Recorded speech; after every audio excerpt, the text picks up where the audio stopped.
Thaksin Shinawatra, pejuang rakyat yang dijatuhkan elit, mengenal Thaksin Shinawatra, mantan Perdana Menteri Thailand yang dikudeta, tapi dijadikan anggota Dewa Penasehat Badan Pengelola Investasi Danantara. Ketika pemimpin berpihak ke rakyat, kecil siapa yang paling ketakutan? Guys, ini bukan sekadar kisah seorang pemimpin yang dijatuhkan. Ini tentang bagaimana elit dan kepentingan asing menggulingkan pemimpin pro-rakyat dengan dalih korupsi. Thaksin Shinawatra, Perdana Menteri Thailand, memenangkan pemilu dengan janji besar untuk rakyat kecil. Tapi saat kebijakannya mulai mengancam elit bisnis, militer, dan kepentingan asing, ia dikudeta. Bahkan setelah bertahun-tahun digulingkan, namanya kembali muncul sebagai Dewan Penasihat Danantara di Indonesia. Bikin banyak pihak bertanya-tanya, apakah ada kepentingan besar di balik ini? Thaksin dan kebijakan pro-rakyat, kesehatan murah 30 baht. Semua rakyat bisa berobat hanya dengan 30 baht. Pinjaman lunak untuk desa, petani dan usaha kecil bisa berkembang tanpa bergantung pada bank milik oligarki. Penghapusan utang petani, jutaan rakyat kecil akhirnya bebas dari jeratan utang, subsidi UMKM, agar usaha kecil tidak tersingkir oleh konglomerat besar.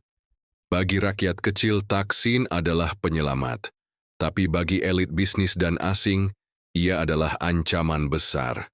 Siapa yang terganggu dengan Thaksin? Militer. Takut kehilangan kontrol politik yang mereka pegang selama puluhan tahun. Oligarki dan elit bisnis.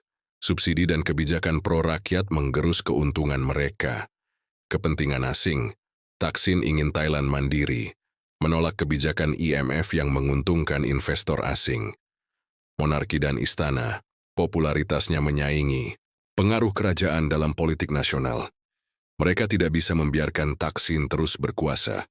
Kudeta militer 2006, konspirasi atau korupsi.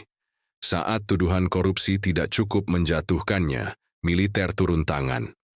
19 September 2006, saat Thaksin sedang di luar negeri, militer menggulingkannya. Kenapa Amerika tidak mengecam kudeta? Thaksin menolak beberapa kebijakan IMF. Ia lebih mendekat ke China. Ia juga mendorong nasionalisasi ekonomi, mengurangi peluang bisnis bagi investor asing. Dukungan monarki, kudeta diklaim untuk menjaga kestabilan kerajaan. Tapi bukankah Thaksin dipilih secara demokratis? Pelajaran untuk Indonesia. Guys, sejarah ini bukan cuma tentang Thailand. Negara yang ingin mandiri dan berpihak ke rakyat kecil pasti akan menghadapi perlawanan dari elit dan kepentingan asing. Tuduhan korupsi sering jadi alat untuk menggulingkan. Pemimpin pro-rakyat, media dikendalikan untuk membentuk opini publik. Jika perlu, militer digunakan untuk menjatuhkan kekuasaan yang dianggap mengancam elit. Indonesia harus belajar dari ini.